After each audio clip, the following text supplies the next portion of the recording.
क्या हम सब लोग सुबह जब सोकर उठे तो देखे कि 2 साल से गाली गलौज करने वाले हमारे दोस्त ओम प्रकाश राजभर जी मेरे अच्छे दोस्त हैं भाई, मुझे मानने में कोई एतराज नहीं, और मैं अक्सर उनके साथ चाय पीता हूँ और सीखता हूँ कि पॉलिटिक्स कैसे की जाए। बड़े ज्ञानी आदमी है, मैं आप सबको सलाह दूंगा कि उनसे ज़रूर सीखें। तो भाई बीरेन जी ये तो चमत्कार हो गया, सुना शर्मा जी की चाय भी आई वहाँ पे। देखिए राजभर जी अगर डिप्टी सीएम से मिलते तो वो मंत्री हैं, किसी क्षेत्र के विकास के लिए काम के लिए तो बात कर सकते थे, लेकिन स्वतंत्र देव सिंह तो पार्टी के अध्यक्ष हैं, संगठन के व्यक्ति हैं, वहाँ पर न विधानसभा क्षेत्र का कोई काम होता है और न कोई निजी, वहाँ पर तो 2 दलों के नेताओं के बीच भावी रणनीति को लेकर चर्चा होती है।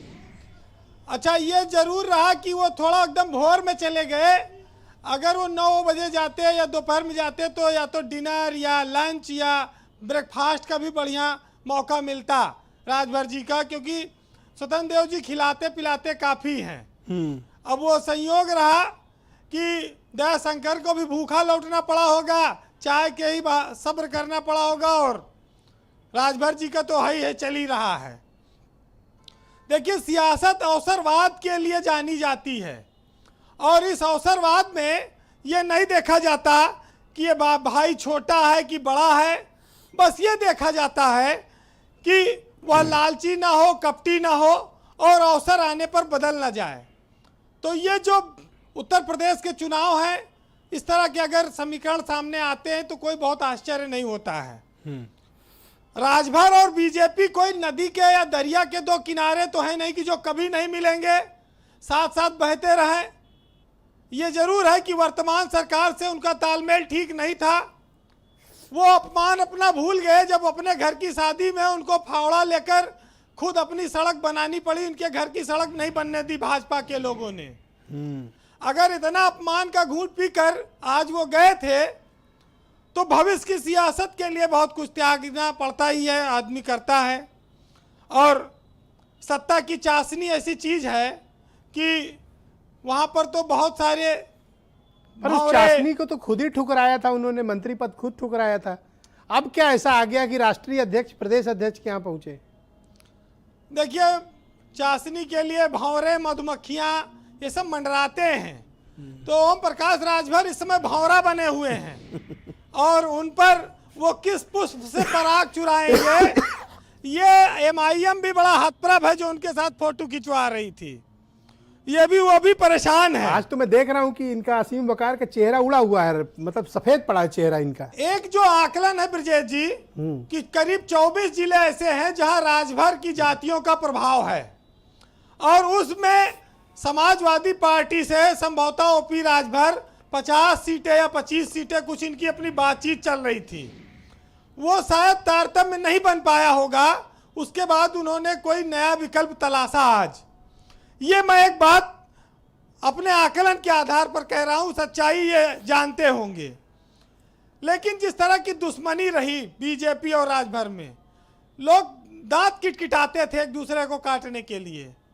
अच्छा बीजेपी की ये कहा जाएगा कि सहनशीलता है कि वो 4 लोगों को रखती है उकसाने के लिए पार्टी में, 4 लोग गरियाने के लिए, 4 लोग मनाने के लिए। बीजेपी एक समुद्र की तरह है, हर तरह के सांप गोजर नेवला हर तरह की पार्टी में लोग हैं इसमें, और ये कोई ना कोई एक जड़ पकड़े रहते हैं, एक रूठेगा 4 मनाने के लिए घूमते रहते हैं। अच्छा मैं दयाशंकर को बहुत पुराने से जानता हूँ, मतलब जब हम लोग लखनऊ आए तब से दयाशंकर सिंह को जानते हैं। बंदा 9-10 बजे से पहले उठता नहीं, 11 बजे तैयार करके दयाशंकर का दिन शुरू होता है। हमारे दोस्त हैं, मैं तो उन्हें जानता हूँ। आज भरे सवेरे बंदा 5 बजे उठ गया, मतलब कि कुछ तो है। आज तक से पहले तो कोई जानते ही नहीं था, राजभर से उनकी दोस्ती भी है।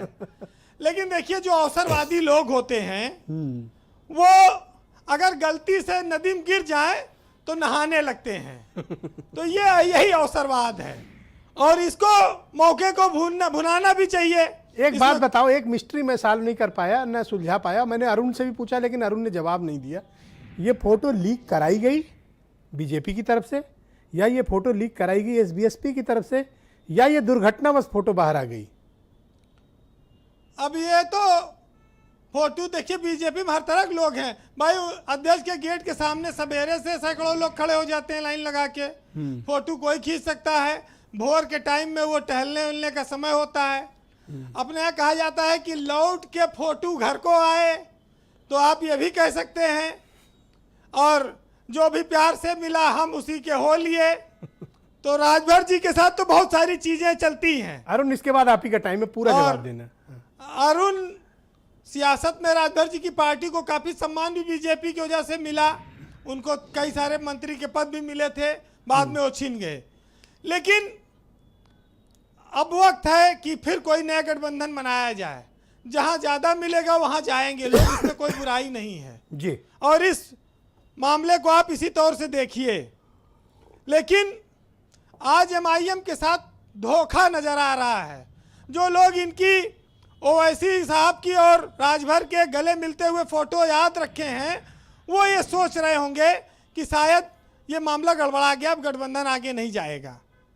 तो उसी पर 4 लाइन कहूँगा कि इसलिए तुम्हारे शब्दों को वादा मान लिया और तुम्हारी पसंद को प्राथमिकता बना लिया।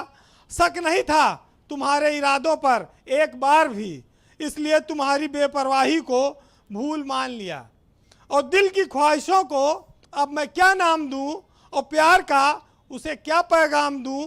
और दिल में दर्द नहीं, बस उसकी यादें हैं। अब यादें ही दर्द दें, तो उसे अब मैं क्या इल्जाम दूं। ये अपने असीम भाई इतना हक्का बक्का क्यों है आज? ये असीम ऐसे भाई तो के न लिए थे ही ये, पढ़ा है। हैं? ये असीम बकार के लिए ही पढ़ा है। अच्छा अच्छा, ओके, थैंक यू, बहुत शुक्रिया वीरेन जी, बहुत बहुत धन्यवाद। अरुण राजभर जी को स्क्रीन पे लिया जाए। भाई अरुण जी, पहले आप कुछ कहना चाह रहे थे, आप कह लें, फिर मैं कुछ सवाल आपसे करता हूँ। मैं कहना ये चाह रहा था कि जैसे आपने कहा